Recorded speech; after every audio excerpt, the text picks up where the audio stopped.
In the heart of the night, this world will burn bright. We will set it alight. In the heart of the night, in the heart of the night, this world will burn bright. We will set it alight. In the heart of the night.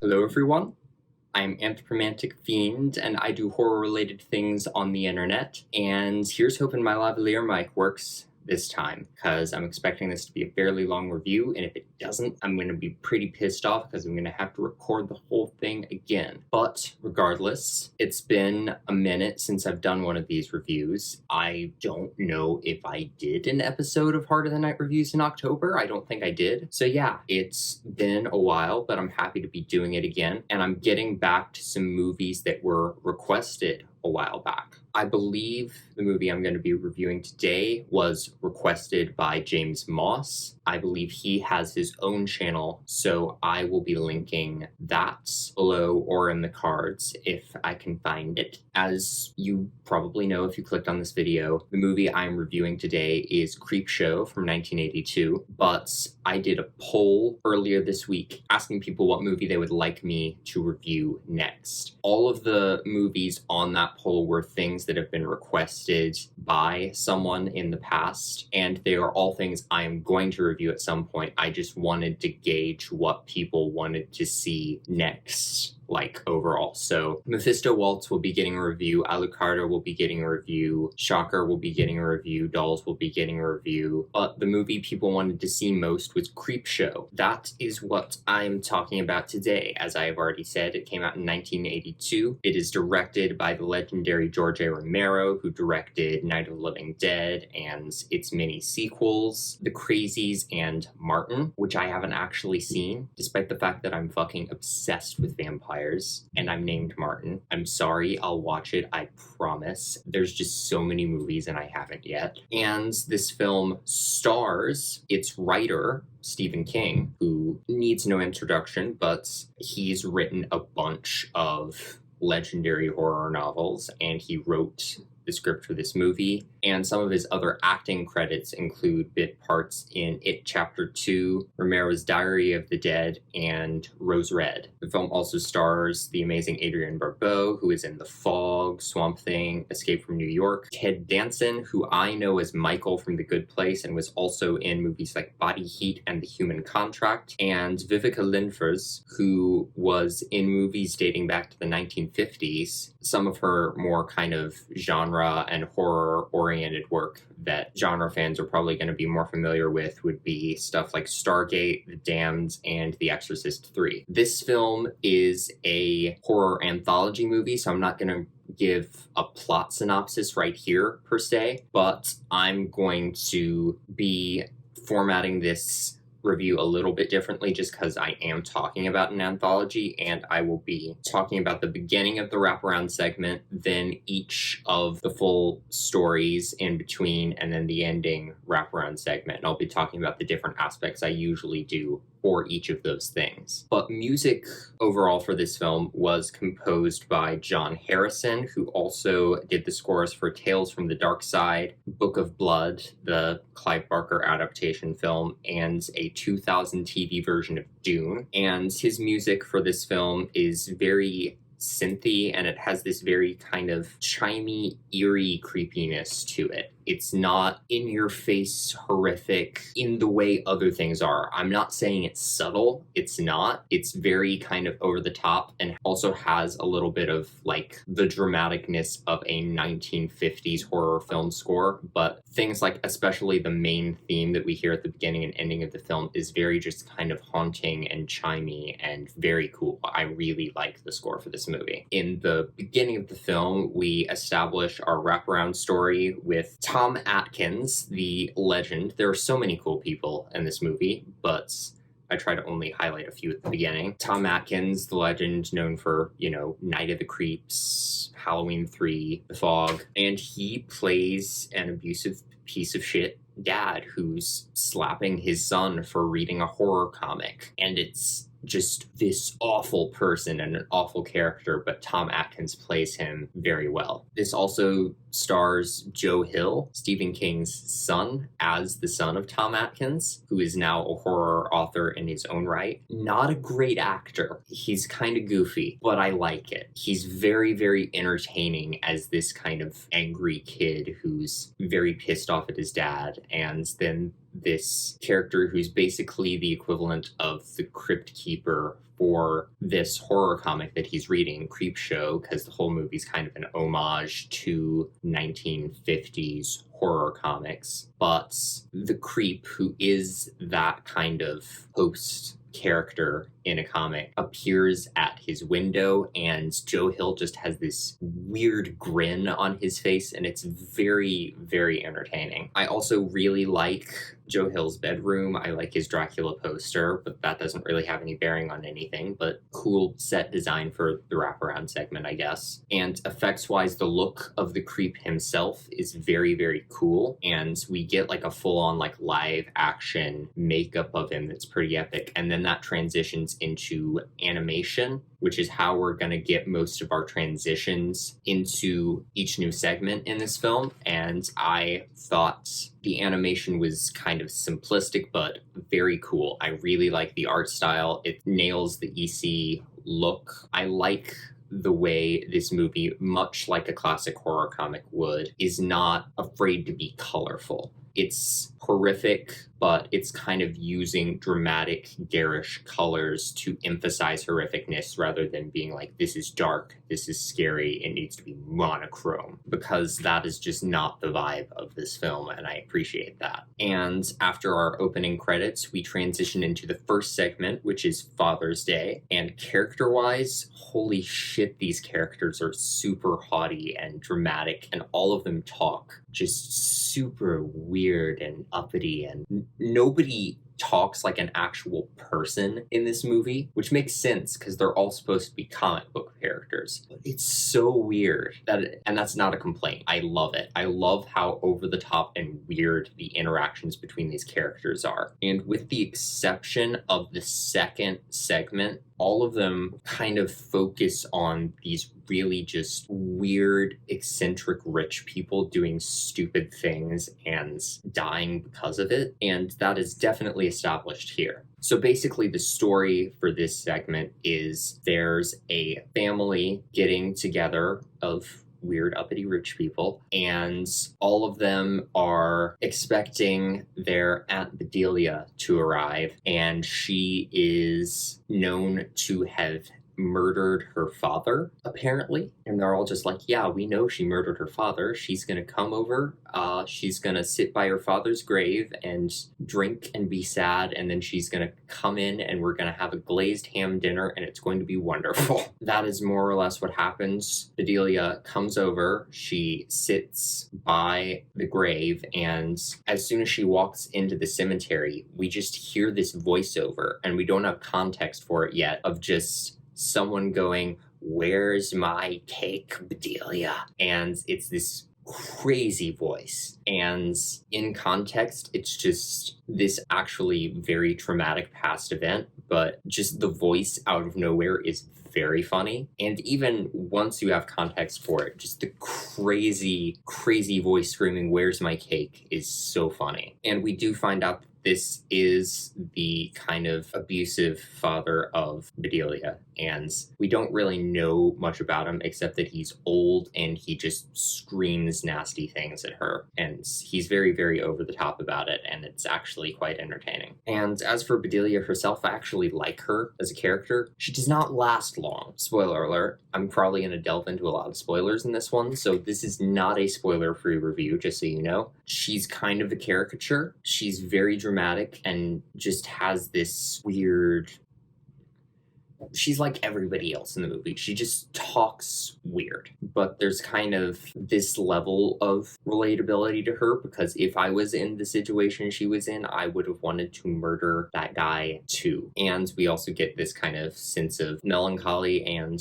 trauma with her, which is interesting. And at the very end of the segment, and this is something that's probably going to be the case for almost all of these segments, when the final scare scene happens, the screams and reactions of the characters are just the funniest shit I've seen in my entire life. The kind of dramatic comic book backgrounds help, but it's just, I've got to wonder what directions Romero was giving these people when they made these faces, because they're glorious. And visuals wise, I went into this kind of knowing what it is and what was going to happen, because I kind of spoiled this movie for myself. I had kind of watched little clips of it over the years, and also, recently, I'm going to go off on a whole tangent and plug something else really quick. Recently, a new podcast started up, done by Riley, who I have talked about before from Chiller Thriller. I love her channel, and I'm loving this podcast. It's with her and her friend Tara, and they're going through the 100 scariest movie moments according to a Bravo TV special, and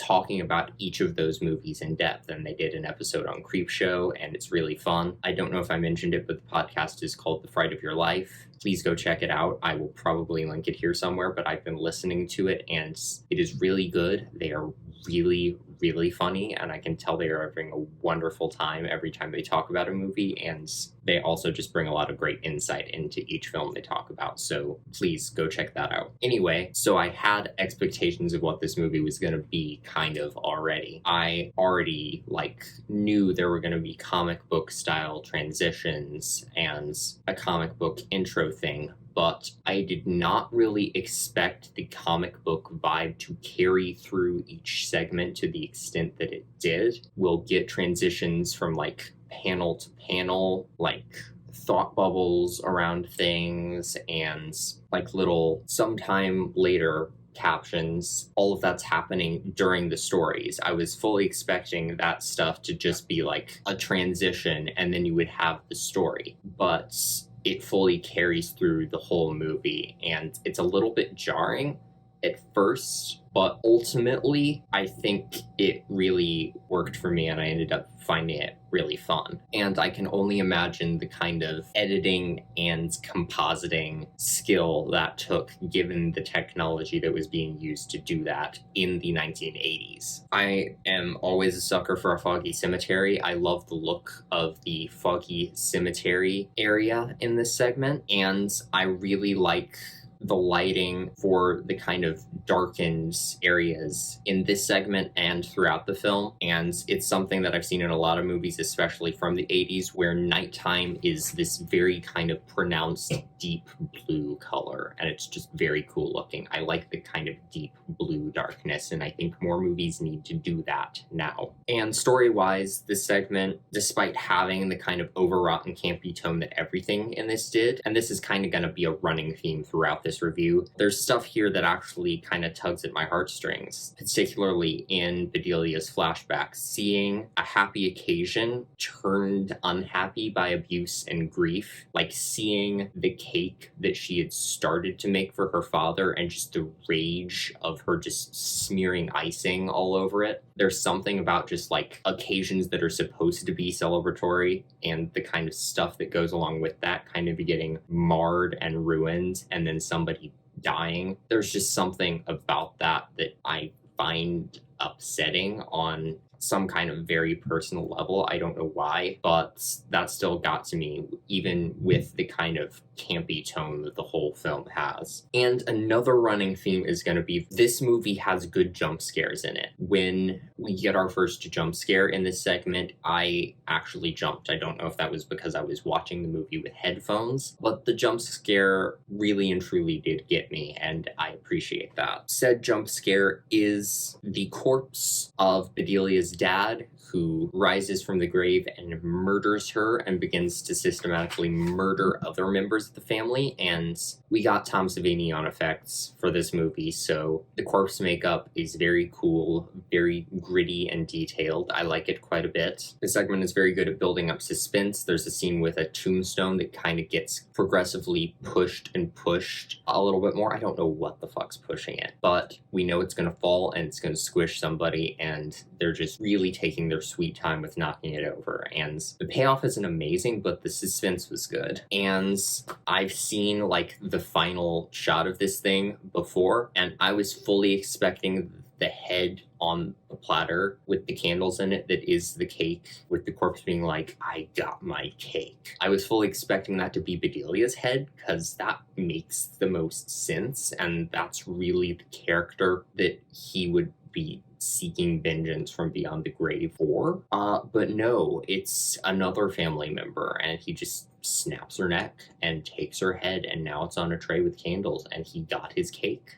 I guess. So he's just an asshole, which checks out with what we've seen before, but it just didn't seem to have the kind of poetic injustice, if you will, that having it be Bedelia's head would. I don't know if that makes sense, but it makes sense to me in my head. And the next segment, I did not write down the whole title, but it is the Jordy Verrill segment. And this segment features a man who lives on a farm named Jordy Verrill, and a meteor crashes in his backyard, and he's like, I'm gonna sell it, I'm gonna be rich. And he tries to pick it up, but something from the meteor leaks out and onto his fingers and into his land, and he starts growing like moss and greenery all over him, and it begins to overtake his body and everything around him. And the effects of the meteor flying is kind of charming to me because it's very clearly hand-drawn, and it feels like a great callback to kind of 1950s sci-fi horror stuff. And the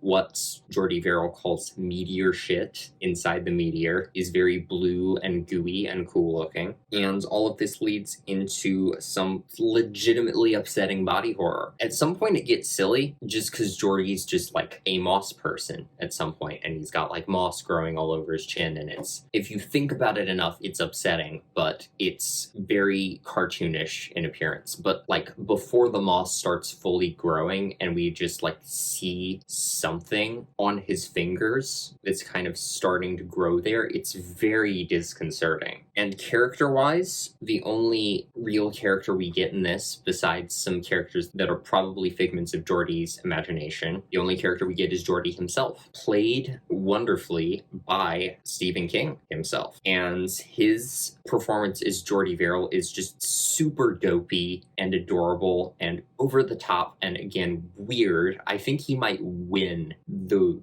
weird contest though, because his just facial expressions are wild and the way he phrases things is crazy. But I just love him, and as silly as Jordy can be and as ridiculous as his visions can be, which I will get into, there are things about him and the way he kind of imagines like super like glorified and idealized situations, and then just imagines like worst case scenarios in his head, is not unlike my own internal monologue. Those dream sequences, they're pretty much daydreams, even though they're probably happening at night. So I'm not really sure what to call them, but the little imaginings that Jordy has are so funny. And the first one is him being like, I'm gonna sell this meteor for $200.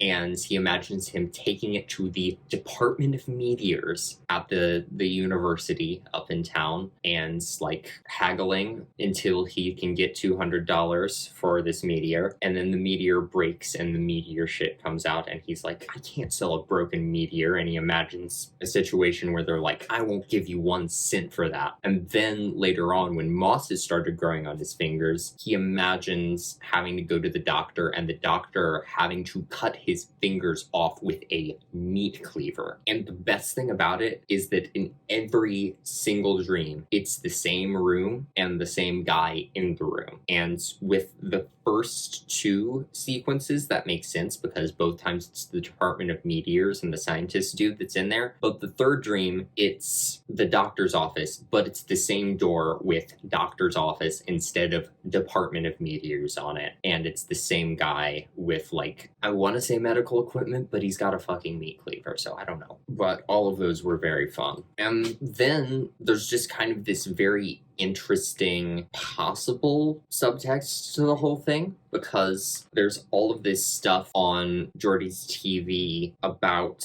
being able to make it in the world and finding your place, and Jordy really wants to make a name for himself by having discovered this meteor and getting this money for it, but he's kind of stuck where he is because of the moss that's like overtaking his body and his home now, and he's just sitting there at some point and he's like, well, I'm grown. And we know that means, like, he's literally got moss consuming his body and he's growing in that sense. But it made me think about Jordy being stuck in one place and not being able to grow in any way from being in that place because of nature, so to speak, but it's actually like these external forces that are keeping him there. And it kind of, speaks to people who would probably be considered not very bright and not be able to grow from where they are as a person because it's in their nature, but it's actually external forces that are preventing them from growing. I doubt King, either in his writing or in his performance, read that much into this, but I like my interpretation. And then his dead dad shows up in the mirror. Why? Plot device to explain that going in the water will only feed the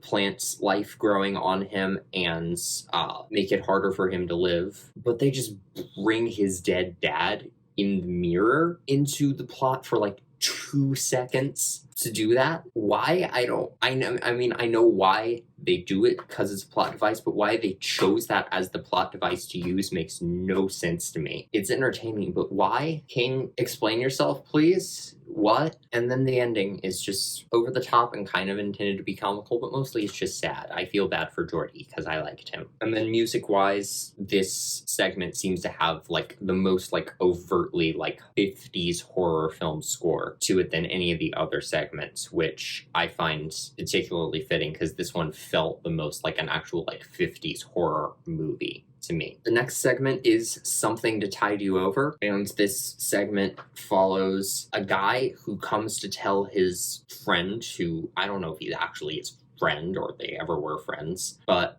tells him that he needs to come with him because if not, he'll never see his wife again. And he goes to this beach, winds up buried up to his neck in sand, and discovers that his wife is in the exact same position, and they're both going to drown eventually because they're trapped there, and the tide is going to, fill their lungs with water. It's another story about crazy rich people, but the villain in this story I find very interesting, except I don't. I find him interesting in the sense that he's this very casual, like, sadistic stalker character, and everything he says is just very nonchalant and jovial, and he'll just be saying the most horrible, monstrous things in the world with just this smile on his face and just this casual, happy-go-lucky attitude, and I thought that was acted very well and very enjoyable. But aside from that, there's not much of anything going on with these characters. They're kind of bland, especially compared to the characters that we get in the last two segments that have a lot of craziness going on. I do find some stuff rather entertaining about the character of Harry, who is the guy who finds himself buried up to his neck in sand. For one thing, a crab walks by his head at one point and he just screams and is so freaked out by that crab, and it's delightful. He's also just not smart, because he's like screaming at a TV where he sees his wife in another location in the same situation as him, not faring too well, and he's like trying to talk to her through the TV. And do you know how a TV works, sir? Zoom was not invented yet. Story-wise, you get the sense that there's a backstory to the characters that are involved in it, and there's kind of enough to go on, enough to tide you over, so to speak, going on with these characters. It works for the story in this context, but I'd be interested in having more background on the characters before this. The way I think a segment like The Crate did, more on that in a minute, because I think it would help me care a lot more about Harry and his wife. I think her name's Rebecca, and it would just make the whole thing a lot more interesting, because the premise is interesting, but there's just not enough going on with the characters for it to really grab me. That said, there's a jump scare in this one. It did get me again, and the ending is just an absolute delight. We get crazy screaming again, and we get teleporting seaweed zombies, which is just the best thing ever. And the premise of being buried up to your neck in sand and not being able to move and just waiting for the tide to drown you. The more they talk about it and the more I actually thought about it, it was a legitimately upsetting premise. So props for that. Music-wise in this segment, I don't have much more to add, but a little bit in the music as they're walking along the beach reminded me of the soundtrack to the original Dark Shadows show for some reason. That kind of happened to me when I was listening to the music for The Shining too, so if other fans of Creepshow, The Shining, and Dark Shadows are out there, let me know if you hear the similarities too. And there's kind of some eerie soprano vocals in there that I thought were cool. And effects-wise, seaweed zombies, more Tom Savini greatness, and non-effects-wise, I just love the little blub voices they have. Their kind of gargliness and just the fact that they sound like they're doing goofy underwater voices while they are above water. The next segment is The Crate. This one takes place at a university. Basic setup for this one is a janitor finds a crate dating back to 18 something or other under the stairs in the basement of a university, and he tells one of the professors about it, and they open it up and there's a monster inside that starts killing people. I really like Mike the janitor. The very first lines in the segment spoken by him are "fuck a diddle" when he drops a quarter that he was flipping, and we don't get a whole lot of him in the rest of this movie, but for the screen time he has, I thought he was a very lovable janitor. One of the professors has a wife named Billy, or at least she says, "Call me Billy." Everyone calls her Wilma. She's like, "Call me Billy." Everyone does. Literally nobody does. Everyone calls her Wilma. I wish they would just call her Billy because she asks them to. This movie does not like Billy. I like Billy. She's a little bit grating, and she's constantly complaining about things all the time, and she's clearly set up to be just like the nagging wife character, but I like her. I like Billy. I do not like the way this film treats Billy. I really enjoy the one professor who initially discovers the crate monster and him running back to the one guy who's like his best friend. They play chess together. His best friend's the one who's married to Wilma, and he just comes back in absolute hysterics trying to explain it to him, and like he's going crazy a little bit. He's laughing about it. And it's just an absolutely energetic performance, and it is wonderful. And there's just something about the actor's face that is also just very expressive. I don't know how to explain it better than that. There's just something about his facial features that is very distinctive. What I'm not into about this segment is the way dude who's married to Billy is just consistently fantasizing about killing his wife. This movie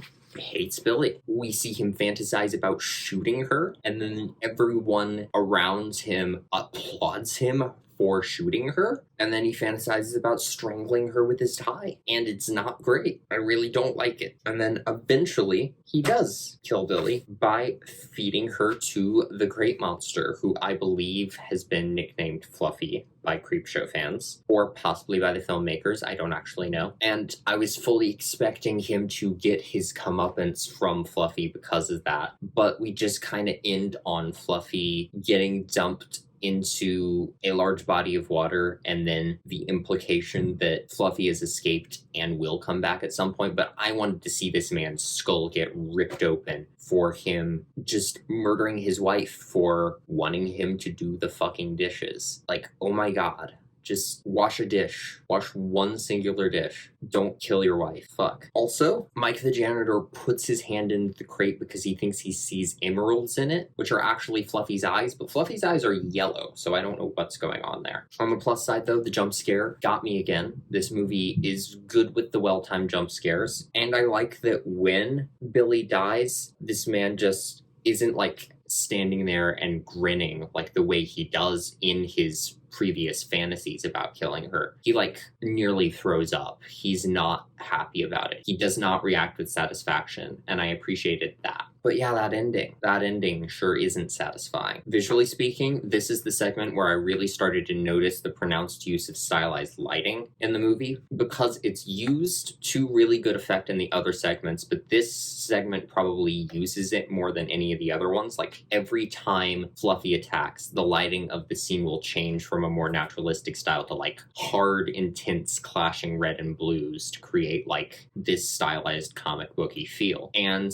I think it's a little bit more impactful when they just use it for certain moments in other parts of the movie, but I did not care. It looked really cool every time they used it in this segment. And Fluffy itself looks very, very cool. And we get some pretty solid gore effects from Mr. Tom Savini in this segment as well. And our final segment is Theyre Creeping Up on You, featuring the worst human being in existence ever. That might be an exaggeration, but it also might not be. Upson Pratt, who hates everyone. He sees anyone who he sees beneath him as a bug, and he's racist. I wouldn't be surprised if he's misogynistic, probably homophobic. He hates lower class people. He thinks they're beneath him and don't do what they're supposed to do. He hates anything that's unclean. He's a neat freak. And he's like laughing when he finds out that people that he didn't like committed suicide because of him. He's actually like definitely the worst person ever. And this is just him sitting around doing his shitty work in his over-sterilized apartment, and he finds a cockroach and he freaks out. And then he finds another cockroach and he freaks out more. And the cockroaches just keep coming and they don't stop. And first of all, as I've said, Upson Pratt is an absolute piece of shit. He's kind of a perfect piece of shit, though. He's kind of just played to the hilt as the worst person ever. Even though the character is awful, I love the performance of this actor as Upson Pratt so much. He's just milking the part for all it's worth and just really going for it. I hate his guts, but it's kind of a love to hate situation going on here. And even just the name of Upson Pratt is the perfect name for this character. One of the other characters that we have in this is the caretaker, Mr. White. I don't totally understand the characterization of him because Mr. White is a black man and Pratt is very overtly racist to him at one point, and Mr. White kind of just doesn't respond to it. And also, I guess it's just the way everybody doesn't person like a person is supposed to person in this film, but I found the characterization of Mr. White very strange. But I kind of took it as him almost like sarcastically being overly nice to Pratt with kind of this undercurrent of, I hate your guts, but you're paying me, so I guess I'm gonna do this. I don't know. And as for the set, Pratt's apartment is just like the perfect picture of over-the-top sterility. It's like all white walls, all white everything pretty much. Everything's kind of barren. But the like technology and computers he's using, maybe I just don't know anything about 80s technology, but it all felt kind of sci-fi-ish to me. It felt very strange. I wasn't really clear on what his actual job was or what he was doing with this technology. And then he's also just got a jukebox in the corner, which I just found to be a very odd touch. I actually like it, but honestly, if they didn't have it there, I wouldn't even be surprised if Upson Pratt hates music, because he hates everything. And this whole story is just a heavy-handed metaphor about bigotry and people who try to like keep anything they see as other out of their lives, and the way that's literally not gonna happen because those people exist and they are never ever ever going away, and they're gonna fuck your shit up if you keep fucking their shit up. It's a super super heavy-handed metaphor, and he spends just so much of this segment just like monologuing to himself about all of these stupid people being bugs, and you gotta make sure they don't creep up on you, because they're gonna creep up on you if you let them. Meanwhile, these cockroaches are literally creeping up on him and gradually overtaking his life. And then they just swarm his whole room, and it's absolutely delightful. I love it. And he tries to call the police to deal with roaches. I don't think that's who you're supposed to call to deal with roaches, but I don't expect Upson Pratt to be a smart person. And then effects-wise, this isn't really a special effect, but just the amount of roaches and the things that they have to do in this segment. Whoever was like the roach handler on this film, major props to them. And the final scene has some crazy roach-related body horror that is awesome. Which brings us back to the final piece of the wraparound segment. We get Tom Savini as a garbage man. I love Tom Savini, and I love his very kind of fun characterization of this garbage man. I would like to hang out with him. I would like to just hang out with Tom Savini too. And I also did very recently watch From Dusk Till Dawn. I would hang out with Sex Machine as well. I like Tom Savini, and I like Tom Savini's characters. Little Joe Hill buys a voodoo doll from one of the ads in the magazine and friggin' kills his dad, who is Tom Atkins, and it's nice to see him get revenge. And then the end credits music has some creepy children's choir in it that I liked. So overall, I really enjoyed this. I think my favorite segment is probably They're Creeping Up on You, just because it's very satisfying to see Upson Pratt get his, and the roach stuff is very genuinely creepy. I do also very much enjoy Father's Day, though. It's mostly from an aesthetic standpoint, it's the most my thing. You've got the foggy cemetery, you've got the creepy zombie ghost story vibe. My least favorites are probably Something to Tide You Over in the Crate, and I can't decide which one I dislike more. It's probably the crate, though. Something to Tide You Over is just kind of bland, but the ending is really, really fun. And then the crate has Fluffy, who's really cool, and some really cool gore effects, but I fucking hate the characters. I hate the way they treat Billy, and I hate the ending. So the Jordy Verrill segment is just fun and charming. That's probably my second favorite after either Father's Day or They're Creeping Up on You. It might actually beat out Father's Day. I don't know. Father's Day is fun, but I don't know if it's more fun than watching Stephen King go crazy. So all in all, this is a classic horror anthology for a reason. It nails the classic creepy comic book vibe, and if there is someone who, like me, has yet to watch Creepshow, that was me until today, I would absolutely recommend seeking it out. I'm sure there are great versions of it you can buy. I just rented it off YouTube. You can rent it from some other streaming services as well, I'm sure. But that is my review of Creepshow. Thank you for watching my video, and hopefully I will see you in another one. Bye!